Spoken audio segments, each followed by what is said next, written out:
Hey everybody, Rich Munroe here on BNB Investing Group. Thanks a bunch for jumping on with us this week. This week we've got a good friend of mine, Mark Welch, and we're going to walk through some of the stuff that we're all dealing with when we're looking at buying properties for short-term rentals. And so BNB Investing Group is a group of members that are looking at short-term rentals and figuring out the different nuances.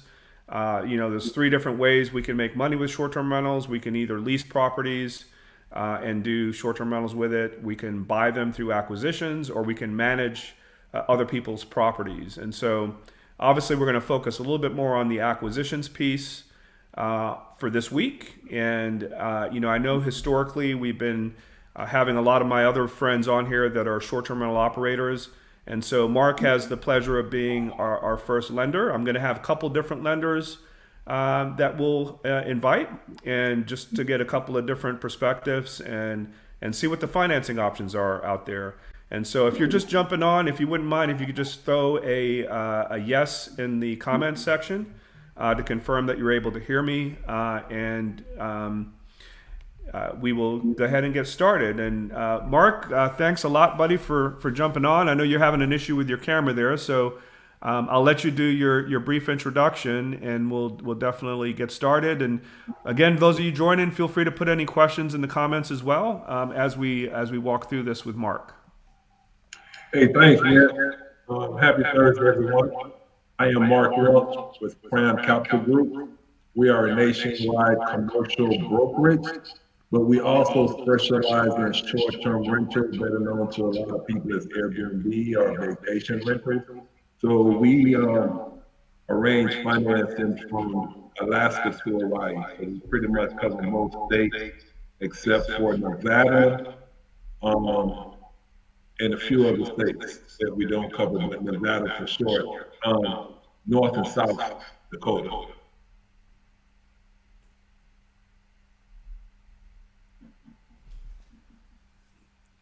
All right, and so Airbnb financing and lending to people that are buying short-term rentals, that's something that you guys, I think it's been a while now that you have a specific category that you service for people that are buying short-term rentals, correct?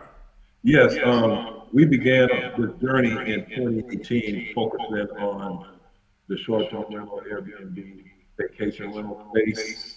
At the time, financing wasn't as popular as it is now, but still it's an evolving space. Back then, we were using market rent, 90% of market rent for those who were purchasing or refinancing. Mark, if you could get a little bit closer to your mic, we're having a hard time hearing you. Can you hear me better? Yeah, that's better. So I was saying back then, we would use market rent to qualify the acquisition or the refinance. So we'll use 90% of market rent to qualify the property. But now there are dedicated programs that strictly for short-term rentals, vacation rentals. And so are you still looking at 90% of the market rent as a qualifier? No, what we do now, you have a couple of ways to look at income.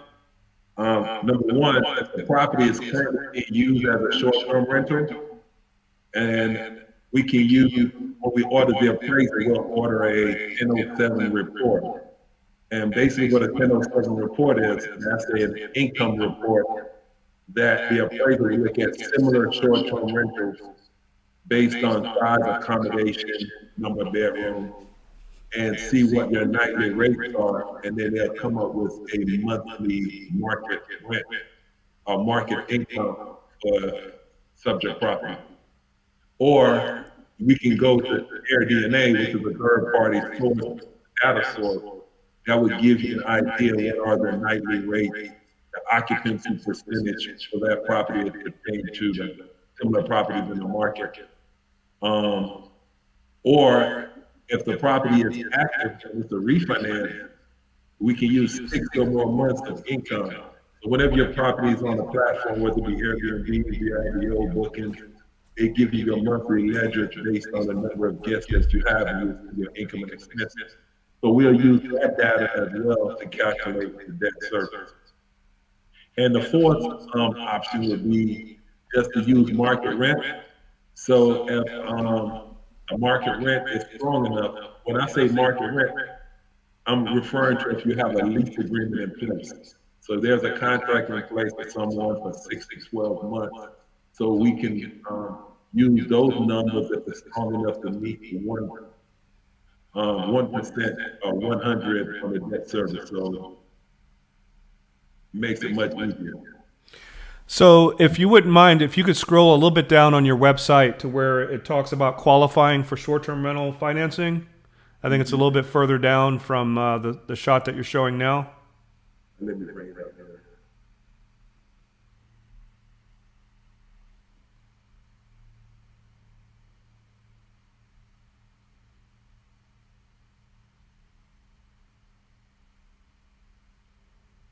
Is that better? Yeah, keep going down. I want to go down to where you have the qualifying Right here? for your short-term rental.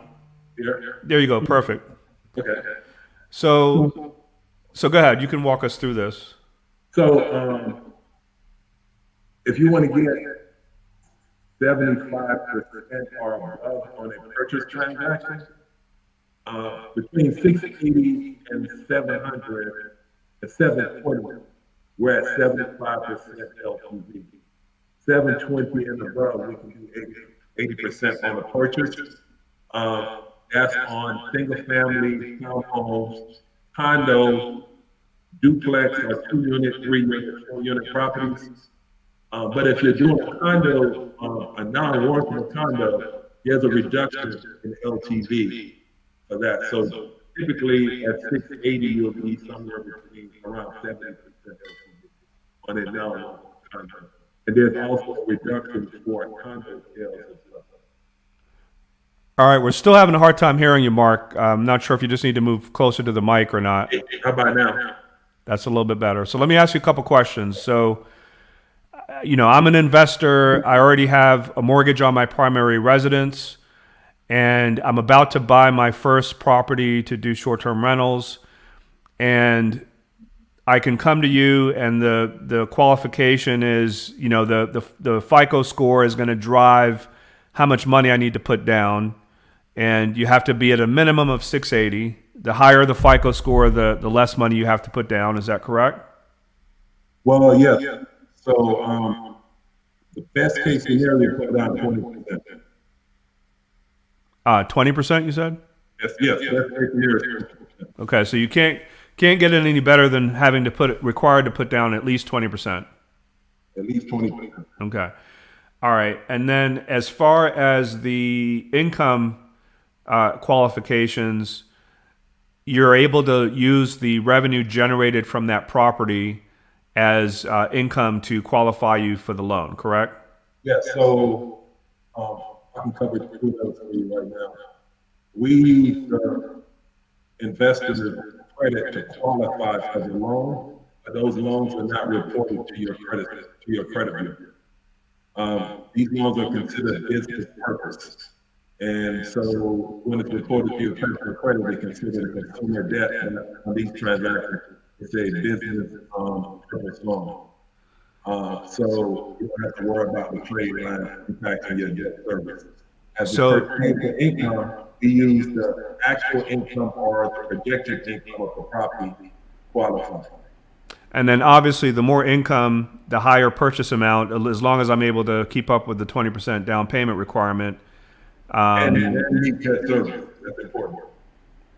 And the debt service, so the debt service will be limited to the expenses incurred on that property in particular, or all of my debt? It's only on the subject property. Okay. And the debt service on the business purpose side, it's different. Debt service is used mostly on a true commercial asset, but it's now being used in this space.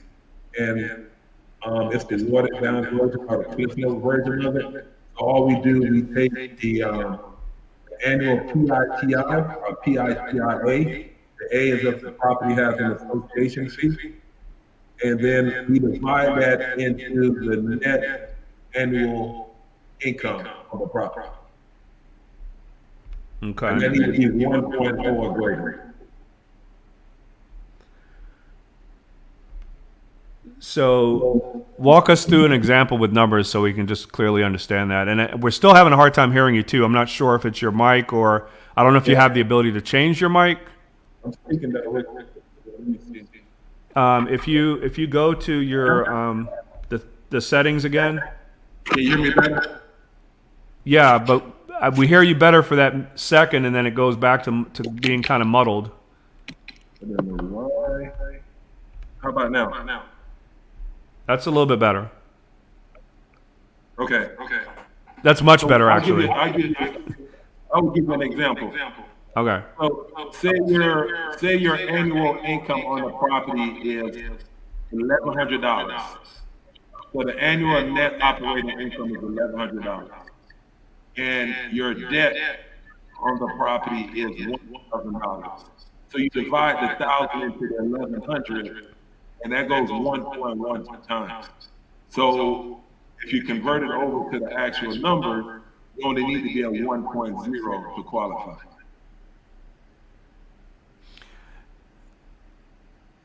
Okay, so obviously the higher the income, the better off you are, right? So if you've got 3,000 in income coming in, then that helps the ratio.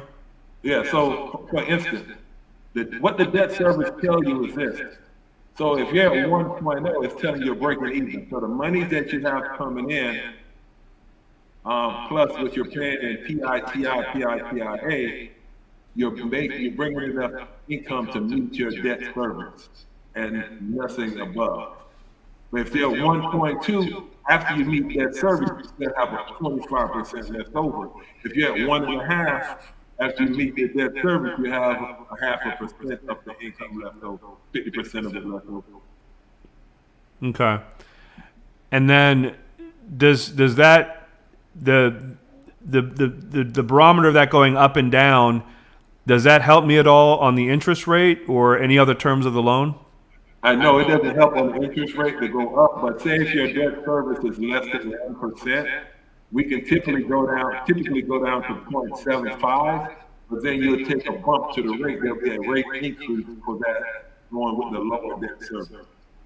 And just for clarity, when doing short-term rentals, typically the income is 1.5 to 3 times greater than traditional long-term rent. So if you're using the projected income and you're only getting 1.0, that may not be a good deal because the income is not strong. I got you. And to recap what you said earlier, so if I'm buying this property, I haven't ran it as a short-term rental yet, but I'm acquiring it to do so, then you guys are going to typically look at AirDNA to kind of determine what the average nightly rate and the occupancy levels are for that particular property in that area. Well, AirDNA is one of the financing options we can look at. So our first option would be to look at what the actual income for similar short-term rentals are in the area. So when we order the appraisal, we would ask the appraiser to do a short-term rental valuation based on other short-term rentals within that submarket. Really? Okay. I didn't realize all appraisals have that ability, or just some?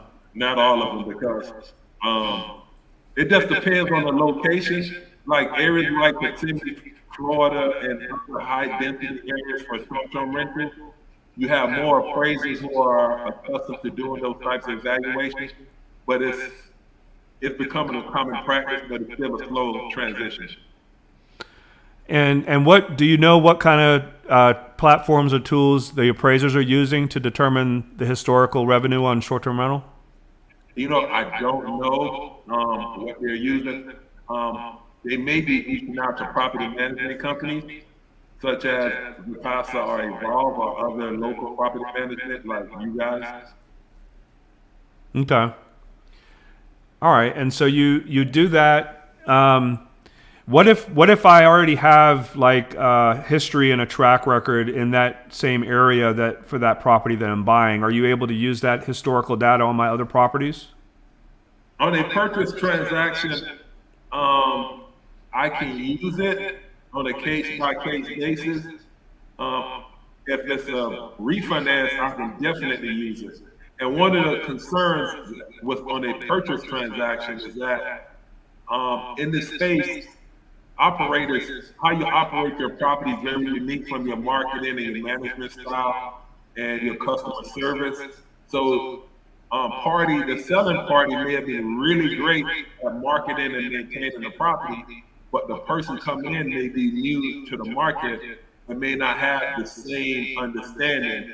So, using their previous income to project the sale may not be accurate moving forward. So, and sometimes it's better just to go with the projected income than the actual income on a purchase transaction. But it's on a case by case basis based on the strength of the investment. Okay. And let's take a step back for a minute and talk to us about the advantages of engaging with a firm like yourselves, because you're not really a bank and just lending your own money. You're kind of dealing with a network of other. I think you guys have your own fund as well. But walk us through the advantage of partnering with someone like you to do an acquisition. Well, for one, we have been in the space since 2018, from the very beginning. And we try to stay abreast on the changes that are taking place as it pertains to the loan products. And our main focus is to understand the need of the client, the customer, and then we're aligning with the product that is best suited for what you're trying to accomplish. So our goal is to not only do one deal with you, but to help you grow your portfolio, to go from being a small operator to being a major player within the short-term rental business. So is there a cap on how many loans I can do or how many properties I can do as an investor? Kind of, just depends. So if you're doing a blanket loan, say you're buying 50 short-term rental properties that are currently active short-term rentals. It could be single-family condominiums, townhomes, or it could even be an apartment complex. If you're doing an apartment complex, we'll prefer to have all of the units are functioning as short-term rentals. So it can't be fractured having 50-50. So it needs to be close to 100% occupancy or usage as short-term rental when you're dealing with apartment. If you're going to be buying the properties one-off, typically I can go up to $10 million in property for one operator. 10 million for one operator. Okay, that's interesting.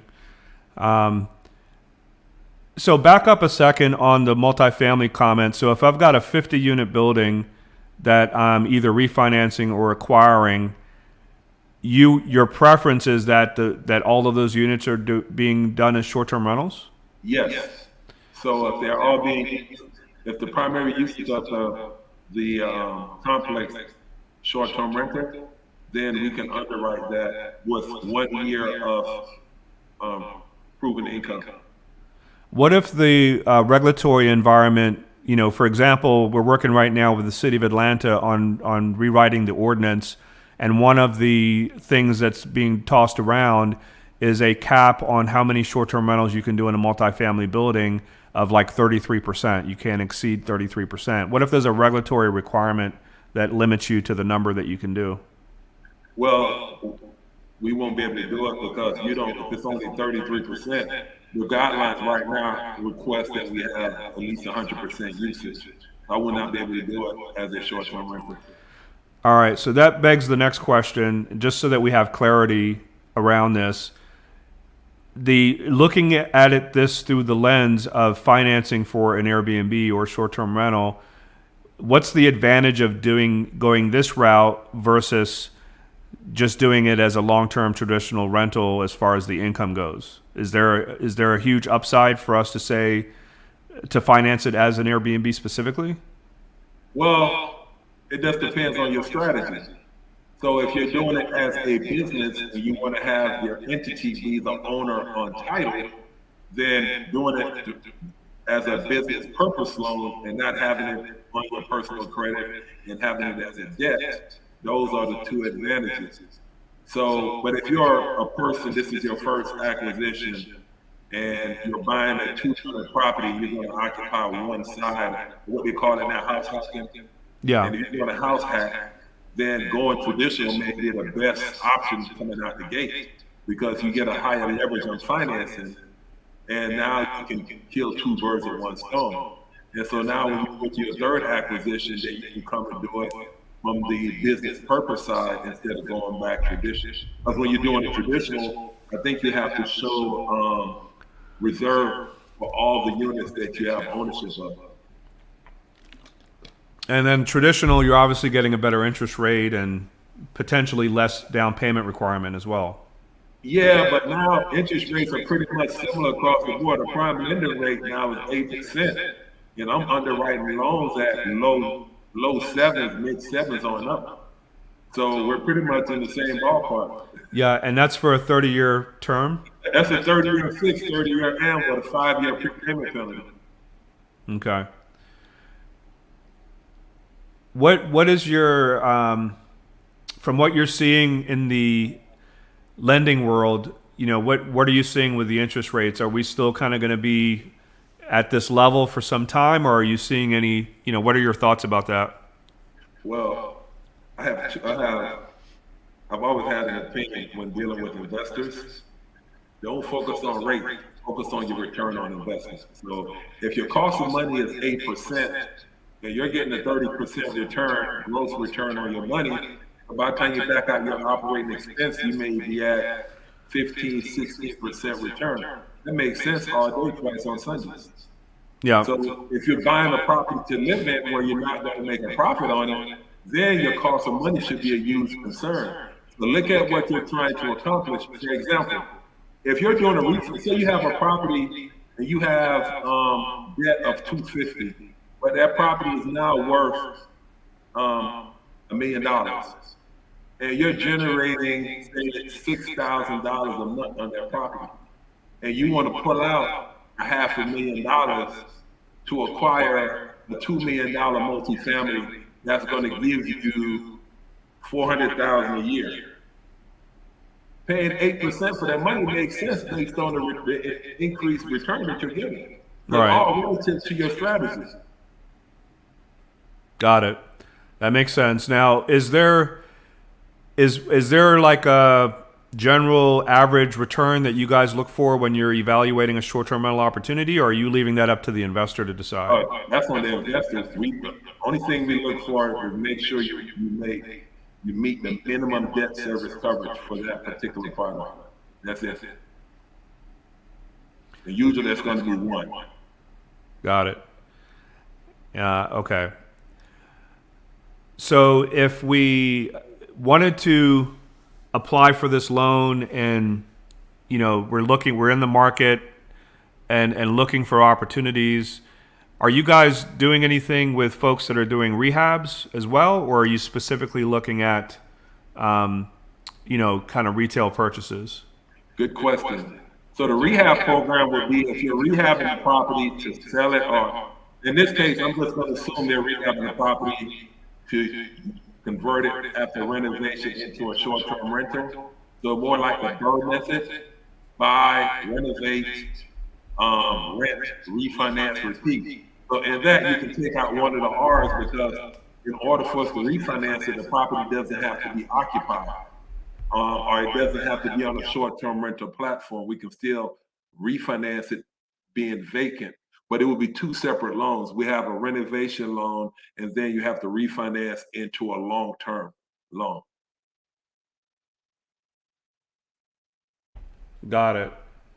So, but when doing that, be careful to make sure that on the takeout, the loan amount and what the market is allowing, whether it's market rent, traditional market rent, or short-term rental rent, is sufficient to cover the debt service that you have on the property, the debt that you're going to have on the property, so you can meet that service. I have an example. Someone called us, and they have a property somewhere here in Atlanta. They owe about 6 and some change on the property, about 675, and the property probably worth close to $1 million. But the market rent is only like $4,000. And then if you go to AirDNA, it says the occupancy for short-term rental is only 20%. Mark, hold podcast. I think Facebook popped us off of there. Just a second. Okay.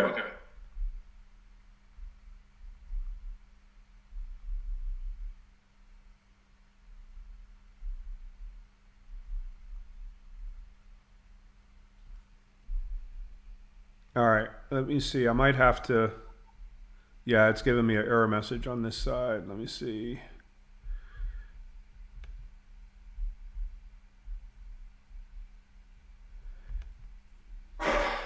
I might have to end the broadcast and restart it, which means I'll have to send you another link. We only got about 15, 20 minutes left, but I do want to finish up. So let me send you another link real quick, and then we'll jump back in.